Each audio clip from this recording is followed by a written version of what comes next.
या ये तत्पूतना मोक्षम कृष्णस्यार्वकमद्भुतम।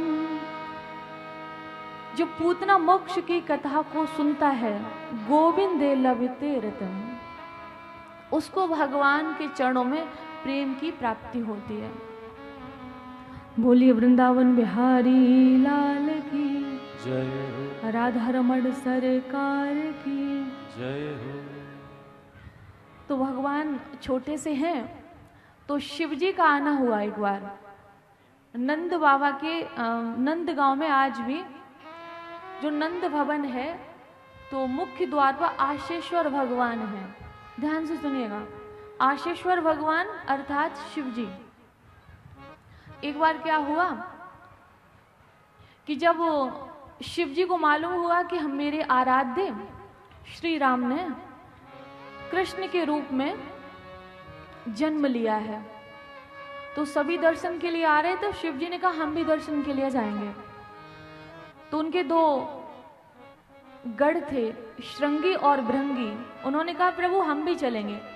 तो एक जोगी का रूप बनाया और नंद भवन में प्रवेश करने का प्रयास किया। अलग निरंजन करके उन्होंने आवाज लगाई, अलग निरंजन करके मुख्य दरवाजे पर आवाज लगाई। तो मैया ने कहा कोई जोगी आया है। तो बहुत सारे दास दासी थे, तो कहा कुछ दे दो जाके। तो भिक्षा के रूप में कुछ दिया गया। तो शिव जी ने कहा कि देखिए, जोगी के रूप में थे ना, तो कहा देखिए हमको ये सब नहीं चाहिए, ये हमको धन संपत्ति नहीं चाहिए। जो नंद भवन में नंद बाबा के लाला भयो ना, हमें उसका दर्शन करना है। तो दासी ने जाके यशोदा मैया से कहा कि बागंबर पहने हुए हैं, गले में नाग है, जटाएं रखाए हुए, चिता की भस्म लगाए हैं, और कोई जोगी बाबा आया है। तो मैया ने कहा ना ना, हम तो उसको दर्शन नहीं कराएंगे, हमारा छोटा सा लाला है, ये तो डर जाएगा, हम तो दर्शन कराएंगे नहीं। तो दासी ने कहा कि देखो छोटा लाला है, मैया डर रही है कि हमें बड़े दिनन में तो लाला को मुख देखने को मिलो, और हम भाई तुमको दर्शन नहीं कराएंगे, हमारे लाला को कहीं नजर लग जाए और तुम ऐसा भयंकर रूप बनाए हो, को साफ सुंदर बन के आए होते, ये जटाओं को बांध लेते, नाक को घर में छोड़ के आते, भैया हम दर्शन नहीं कराएंगे अपने लाला का। तो शिव जी ने कहा कि मैया जब तक दर्शन नहीं कराओगे हम यहाँ से नहीं जाएंगे। अब देखिए इधर कौन है, उनके आराध्य राम, राम ही तो कृष्ण बने थे, और उधर कौन है, शिव जी। तो उनकी अंदर से बात हो रही है, मन ही मन में। तो कृष्ण भगवान ने कहा कि सुनो भोले बाबा, चिंता मती करो, तुम वहां पर डेरा डाल के बैठ जाओ, हम अभी रोना शुरू करते हैं। और कृष्ण भगवान ने रोना शुरू किया। इतना रो रहे, कहीं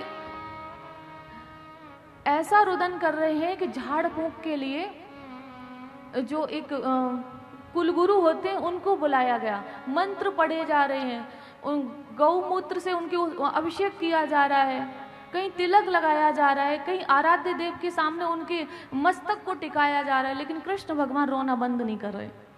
शिव जी कहते देखिए चूक मत जाना, अगर तुमने रोना बंद कर दिया ना तो यशोदा मैया हमको दर्शन नहीं कराएगी। कृष्ण कह रहे चिंता मत करो, हम ऐसे ही रोत रहे हैं। अब इधर कह रहे, अब वो इधर शिव जी मतलब दरवाजे पे बैठ के कृष्ण भगवान का राधा रमण करके गान कर रहे हैं, और इधर कृष्ण भगवान रो रहे। मैया यशोदा परेशान हो गई, भाई क्या करें। अब शिव जी से कह रहे कृष्ण भगवान सुनो, अपना ये जो मंत्र जाप है ना जोर से बढ़ा दो, हम थक गए रोते रोते, गले में दर्द हो रहा है, मैया लेके ही नहीं आ रही है। और जब रोना बंद नहीं किया तो कुल गुरु ने कहा कि ये जो तेरा बालक है ना, वो कोई साधारण बालक नहीं, अखिल कोटि ब्रह्मांड का नायक है, और जो मुख्य द्वार पर बैठा है वो कोई जोगी नहीं, वो तो साक्षात शिव है। और जब तक ये पीतांबरधारी कौन है, कृष्ण भगवान। तो कहा कि जब तक ये पीतांबरधारी बागंबरधारी का दर्शन नहीं करेगा तब तक चुप नहीं होगा। तो आज मैया लेकर आई है